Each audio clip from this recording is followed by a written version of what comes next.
And good evening. I'm Rick Dancer. Welcome to Get Real with Rick Dancer, coming to you from Montana. And we are going to go to Oregon tonight and talk to Kevin Mannix, a longtime gentleman in the political realm of Oregon, connected in all sorts of different ways.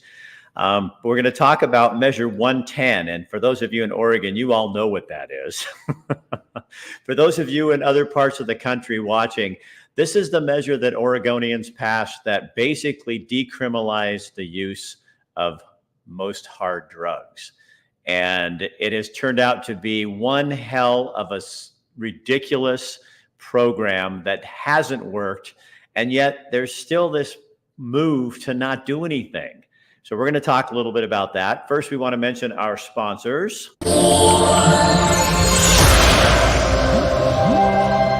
Chris Dental Family Dentistry in Eugene, Oregon, where your civil liberties and freedom of speech and lack of censorship still matter. If you're looking for a dentist who agrees with you and believes what you believe, I have a feeling he's the guy you're going to want to go to. That's Dr. Michael Bratlin. Also,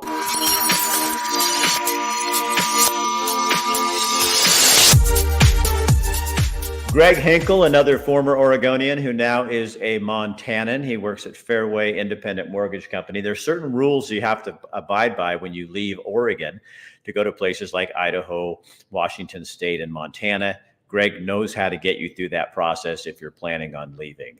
Greg is also a big freedom of speech kind of guy. Our other sponsor tonight, Montana Oral Surgeons and Implant Center.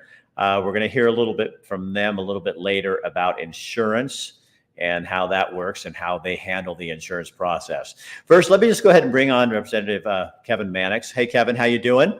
I'm doing well. So tell me, I got this press release and I was instantly thrilled because I'm going to do this. I'm going to move me over here, there, because that makes me look the right direction like I'm looking at you. And Measure why don't you go through and explain what Measure 110 actually did and then what you folks are trying to do as Republicans? Measure 110 was a citizen initiative that was put on the ballot. And when I say it was put on the ballot, you have to gather signatures in Oregon. You got to convince enough people to sign the petitions. And then it was put on the ballot for the November election back now in 2020. And in that election, a majority of voters voted for Measure 110. But when we talk about what it did and how it was sold, there's a difference. Measure 110 was sold on the simple proposition that, hey, we are collecting tax dollars for the sale of marijuana, cannabis. Let's apply those tax dollars to drug rehabilitation programs. That was the marketing. The devil was in the details. It was sort of like, oh, and by the way, we are going to legalize street drugs. We are going to eliminate criminal penalties for the possession and use of street drugs. And as part of this process, though, we certainly want to make sure that people are held accountable. And so they will receive a citation for a $100 fine. And then if they call a toll-free number, that citation will be forgiven because on the toll-free number, they'll be told how they can access drug rehabilitation services. Now, if I sound a little cynical about this, I am. Well, anybody that works in the drug rehabilitation field knows that people have to want to get better to get better. So if you get caught and then you're given a citation, you're not going to make the phone call. And you're not going to pay the fine. And how are they going to get all those people?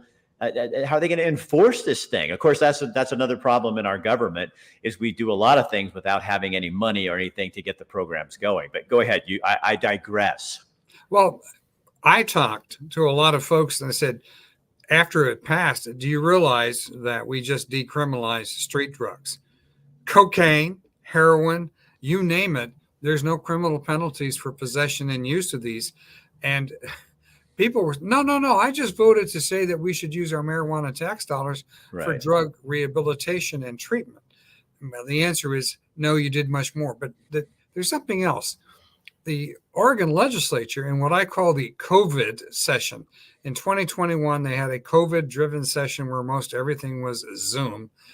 passed enabling legislation to put this into effect, that would have been the opportunity of the legislature to clean up Measure 110 and say, whoops, now we need to have accountability. We need to clean up this criminal penalties issue. Instead, they enabled Measure 110. And no, I wasn't there. I just returned to the legislature January of this year, 2023, after being outside the legislature for 22 years. I'm a returnee.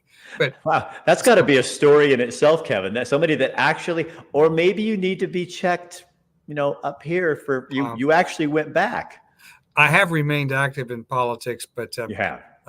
With the redistricting, I ended up with a district where there was no incumbent, and it has a little bit of a Democrat plurality, but my Democrat representative actually called me after they did the plan, and he's a moderate Democrat. He said, Kevin, there's no incumbent in your district under this.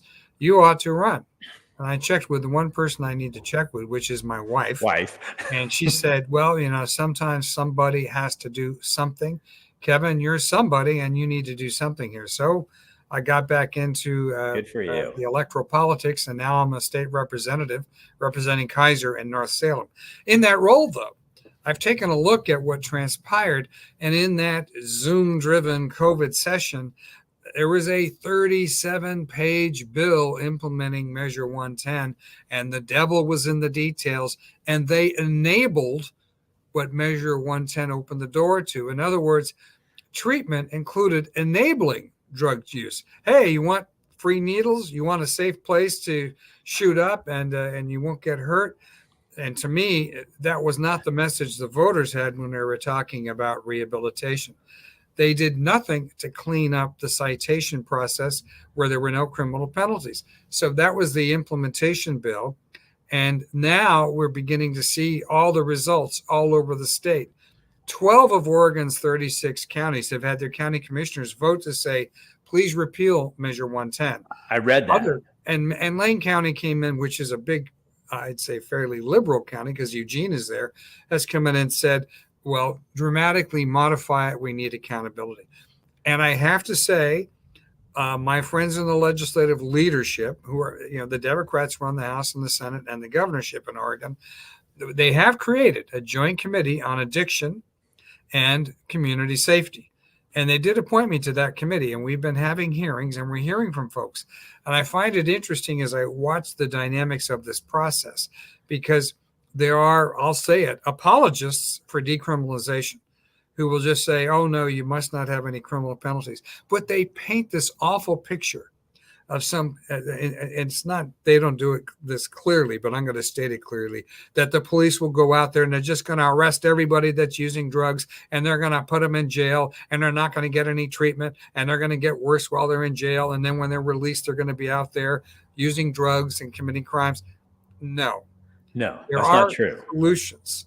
And law enforcement, first of all, yes, we can have detox centers connected with the county jails, but we can also have a program where, and this is what I'm hearing in the testimony from what I call moderate folks who say, reestablish criminal penalties so that the law enforcement officer is empowered to say, all right, you've been using drugs here on the sidewalk, and I'm either going to arrest you and take you to jail, or I'm going to arrest you and take you to a treatment facility. Which would you like?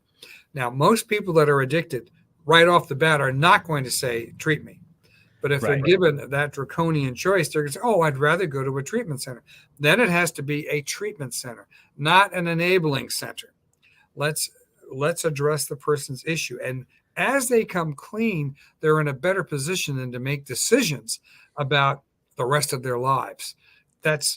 I'm starting to give you too much discussion here, Rick, about the solution. What I'm getting at, I hear this testimony. On the other hand, the apologist for decriminalization, I had this academic from back east that was testifying in a Zoom meeting, and I gave that academic this hypothetical. I said, and let's imagine it's 3:00 on a sunny Sunday afternoon in a Salem park near the river, on the riverfront.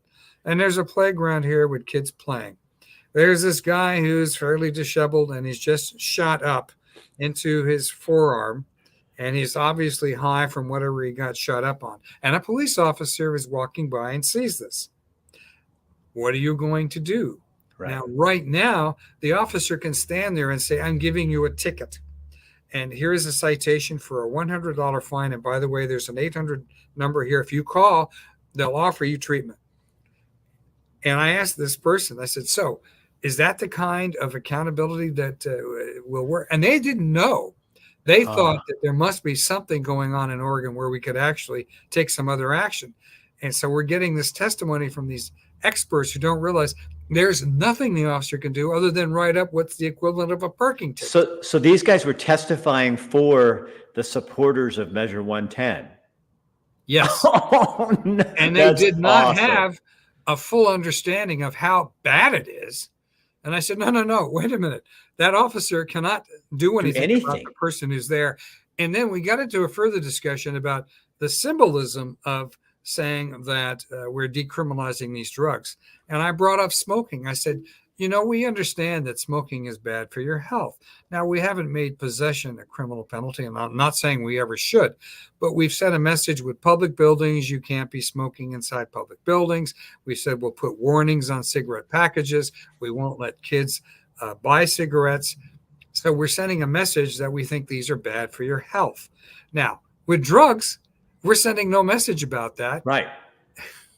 Well, and Kevin, all the research I've seen has shown it's just gotten worse. And fentanyl, Oregon's one of the top states where fentanyl is just rampant. And then you've got your governor who I was reading where they were trying to get a special session to deal with this. And she says, oh, we'll wait and just do it in February, whenever the next session of the legislature is. It seems like everybody wants to give this another chance. Not everybody, but there are the supporters keep thinking, well, just let it go a little longer. Well, how many people have to die and more before we realize it's time to pull the plug? So, Rick, you were asking the right question. And the good news is there's a bad situation. So I'm not saying the bad situation is good news, but from that, there's been so much public reaction that we are finally seeing that there is some movement. Our governor has now come out saying, we need some form of accountability in the system. To me, accountability means, yes, you can be held accountable where you're not going to stay on that sidewalk shooting up heroin. We're going to take you somewhere. And by the way, there needs to be some continuous form of addressing the issue, not enabling it, but addressing it. So there is a revisiting of this. And what I'm finding now is there are still proponents of keeping decriminalization in place. And I've seen that going on. They are really apologists for a failed system. We've had a handful of people call that number and actually do something to follow up. And I'm talking about 1%. The vast majority of folks who are sitting there high, they're not going to respond in any practical way to an effort to get them into treatment. They need to be in an atmosphere where they have to be engaged in cleaning up and rethinking their lives. How much? I know so many people, Kevin, who are former felons, former addicts, and all of them will tell the story. In their story, when you talk to them, they will say, it took me 3 times going to jail. The 4th time, I figured it out, and but it was they had to get to rock bottom, and it was brought to by getting caught, and then they got better. I've never met anybody who just magically one day on the streets of Eugene or Portland, shooting up fentanyl, had a moment with God and said, okay, I'm done. That's why you have consequences for bad actions. And it feels like Oregon has just taken those consequences away and said, and then how much, I guess my question would be, how much do you think the homeless problem, the crime problem, the drug problem, the murders in Portland? I grew up there. Portland was not the murder capital. Your state is just a mess. And how much do you think this 110 has contributed to that? It's contributed significantly because the message to the rest of the nation, the 49 other states, is come to Oregon if you want to do drugs.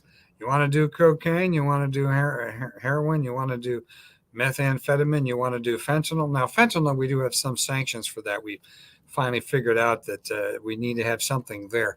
But the laws right now are full of holes, and folks who want to be in a situation where they can get away with all of this are coming here.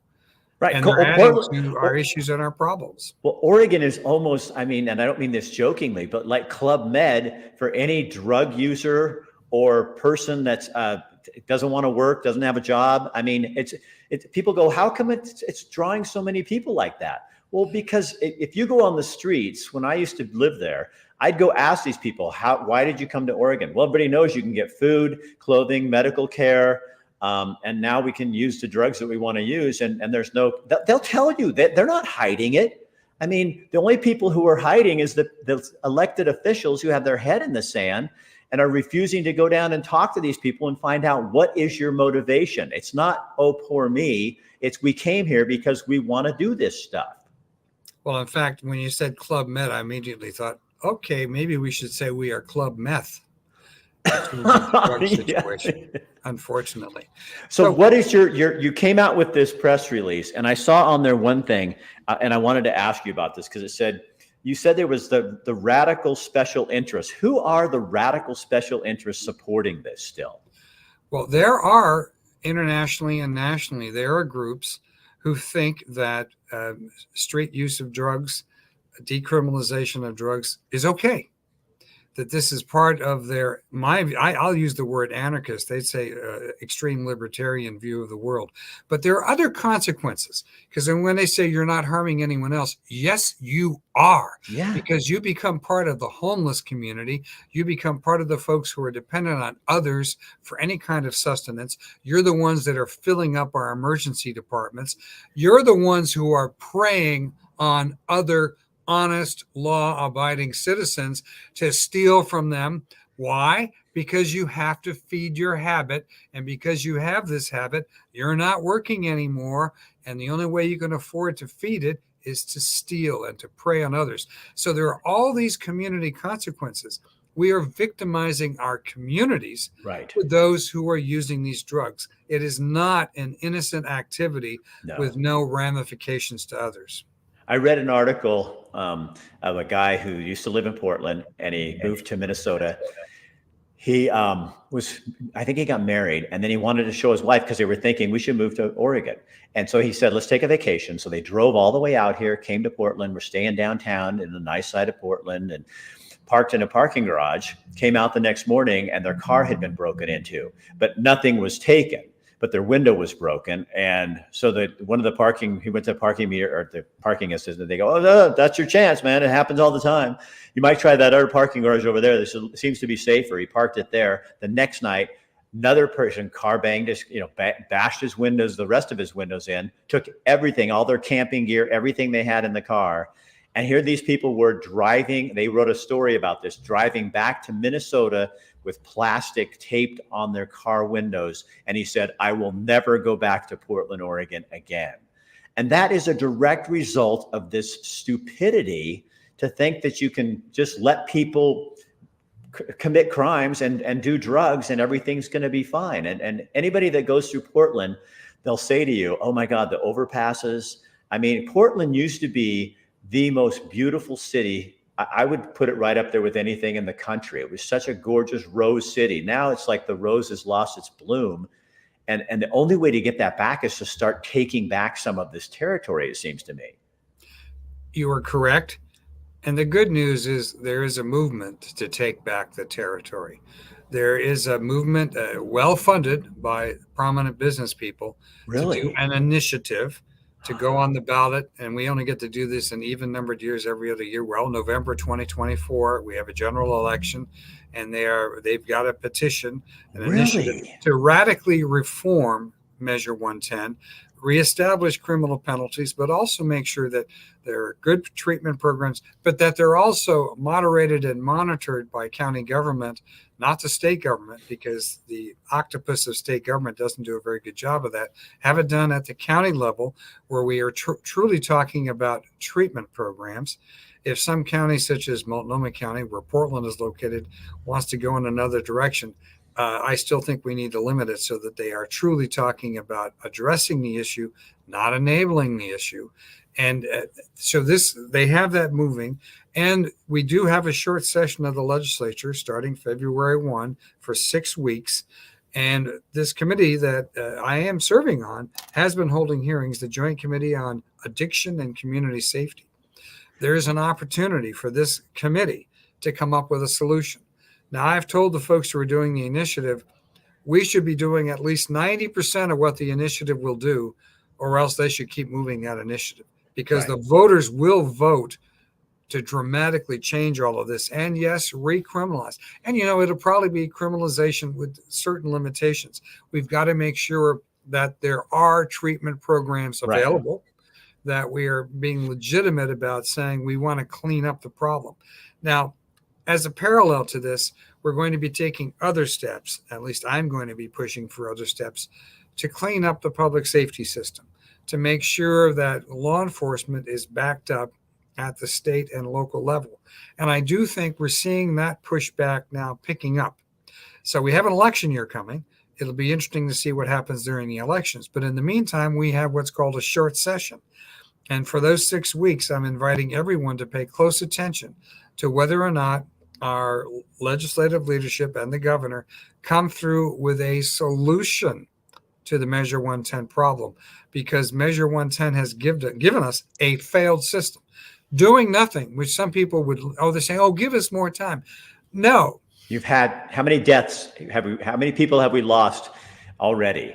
And there are some, besides people dying, there are people whose brains have been fried by these drugs, and we won't be able to recapture that capability. All we can do is, with some compassion, try to ameliorate it, to deal with it. But there's some serious damage that's been done to our communities.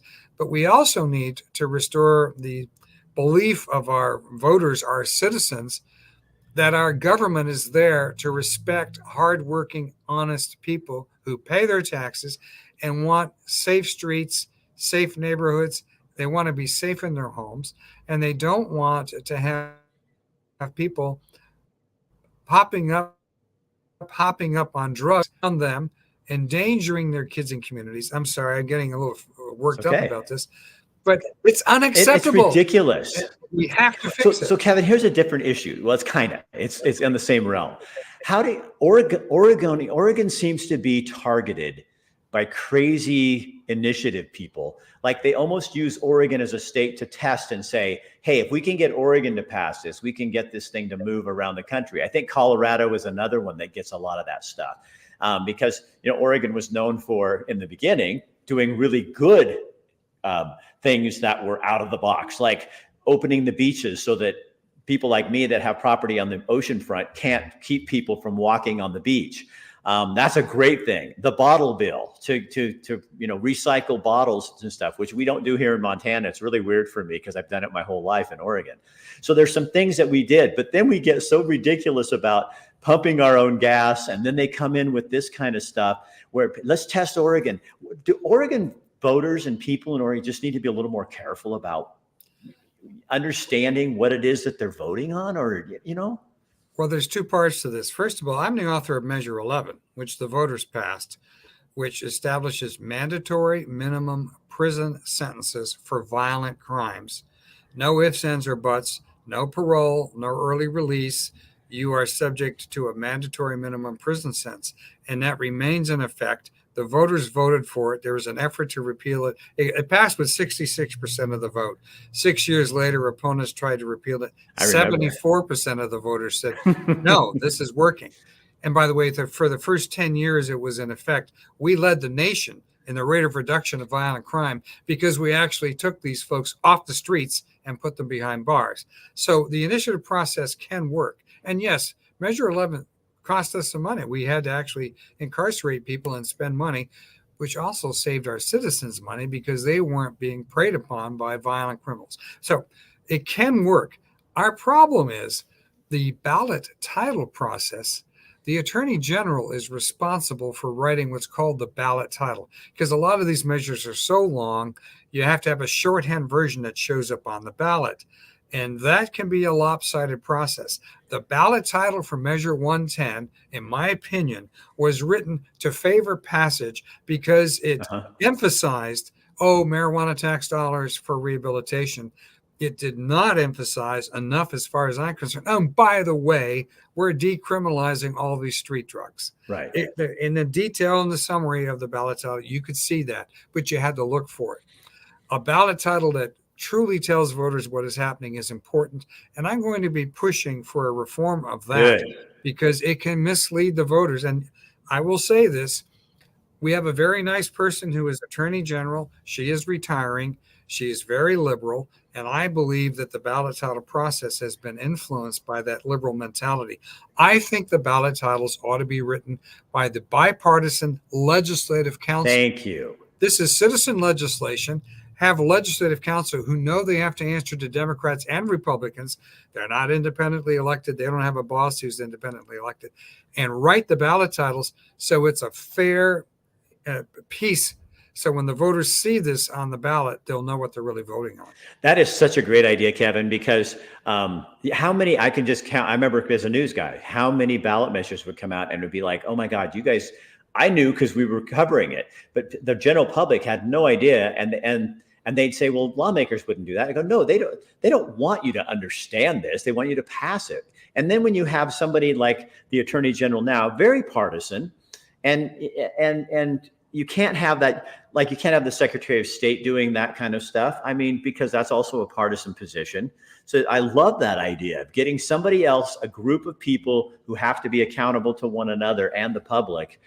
So then if Measure 10 came back, you go back to the committee and you say, what the hell were you thinking? Well, and that's where I do think, and legislative council, again, are accountable to Republicans and Democrats because they work for the legislature, which has both groups involved. So that is a process change I would like to see.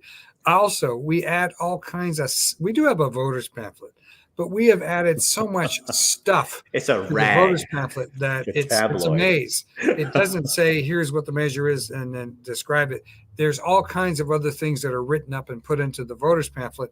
So you have to get back to the ballot title, which is actually on the ballot. I did have a bill, which I'm going to return to at some point, a proposal that if a measure is 100 words or fewer, you just put the text on the ballot and say, do you vote yes or no on that? Yeah. Let them read what it actually says, because a lot of these are 500 words or whatever, but that would encourage people to present a short message and let the voters actually see, this is what I'm voting on. It's on the ballot.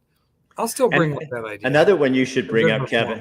Another one you should bring up, when I was running for Secretary of State, I was so infuriated with the voters pamphlet.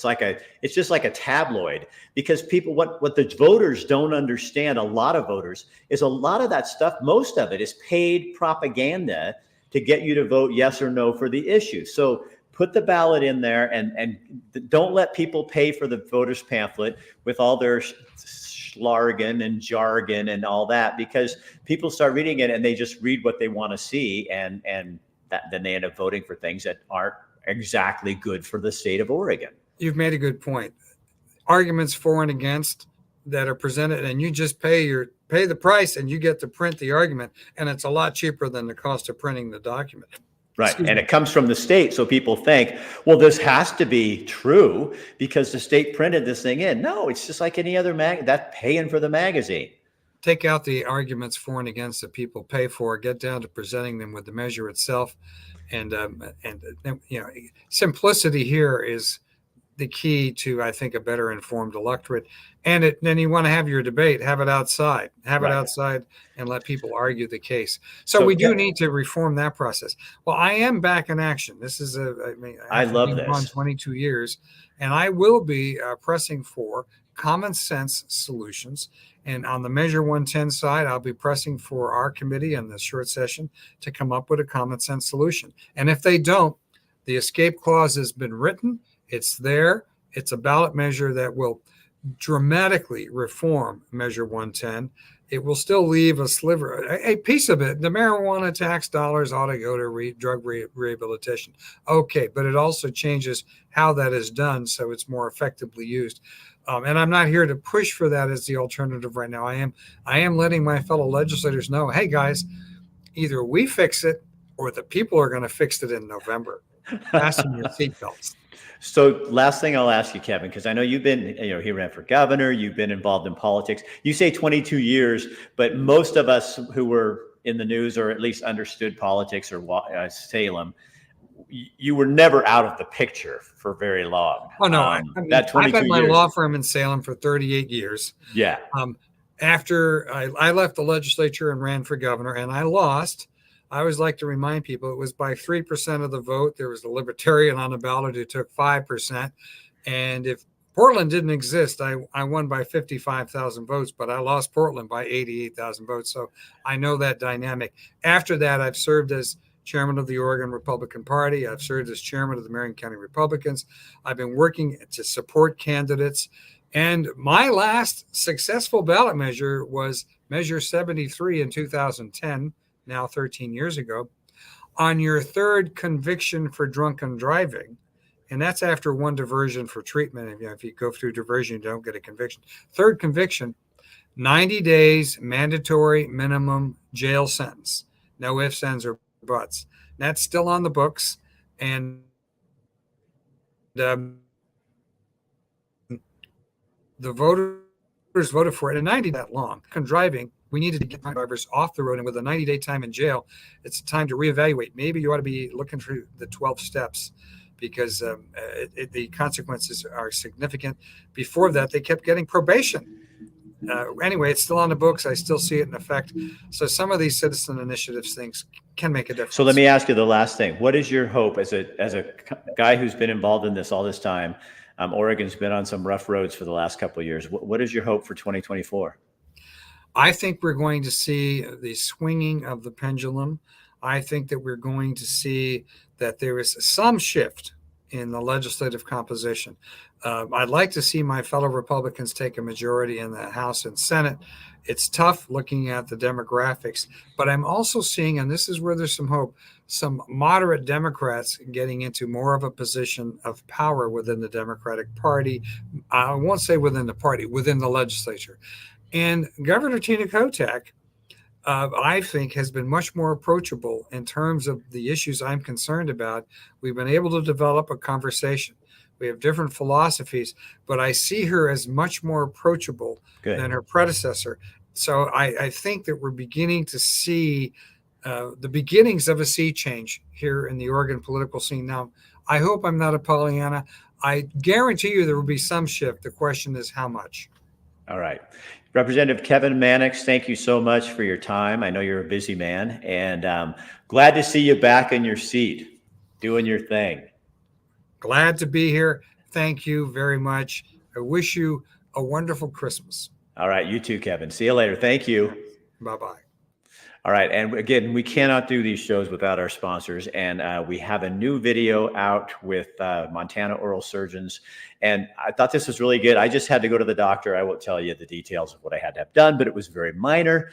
And I get my bill because I'm thinking, how much could that be? And it was $900. I didn't know that going in. At Montana Oral Surgeons and Implant Center, you will know when you go in what it's going to cost you. Watch.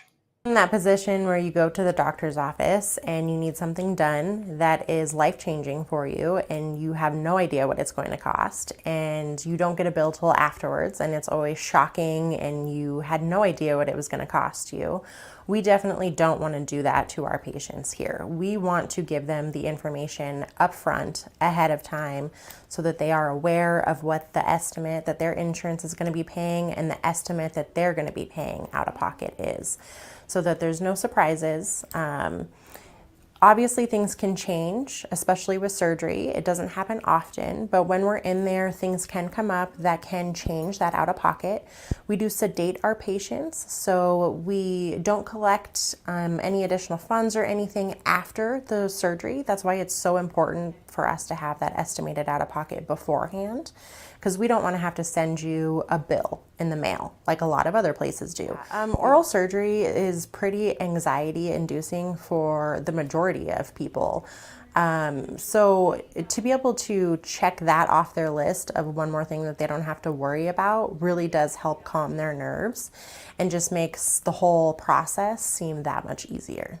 I think it's important to people because everybody wants to be able to plan for what they have going on in their life and their financial decisions and not have something come completely out of the blue that they might not be able to afford.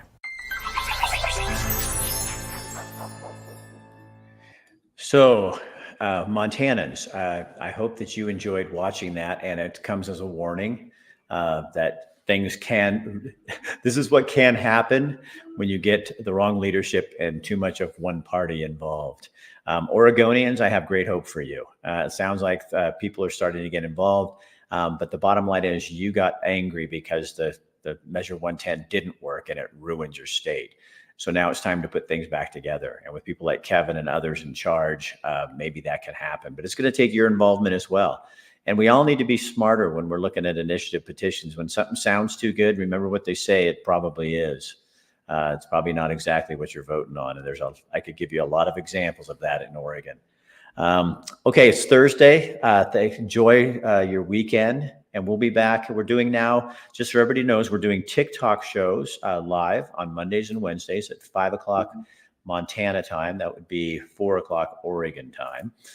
And they're a ball. We get 18,000 people from all over the world on there, and we're talking about a lot of really cool stuff. But we've also started a page over on Discord, discord.com. Just go on there and look up Rick Dancer Community Voices. This is a place where no one can shut us down. We can have the conversations we want to have, no censorship, nobody checking over us, nobody watching over our shoulders. I'd love you to come over there. We're going to start doing a lot of stuff over there as well, because I'm getting tired. Even just today, I put out a video talking about what's going on in Israel, and TikTok took the sound off of it. Yeah, they removed the sound because they said it didn't go with their community values. Apparently, not hating Jewish people is not a community value for TikTok. So anyway, that's what we got to get away from. So go to Discord, discord.com. Look up Rick Dancer Community. It's also on my Facebook page. There's a link and stuff like that as well. All right. Have a great weekend. We'll talk to you guys next week, Monday, Tuesday, Wednesday, Thursday. Got a whole lineup of shows for you. You'll love it.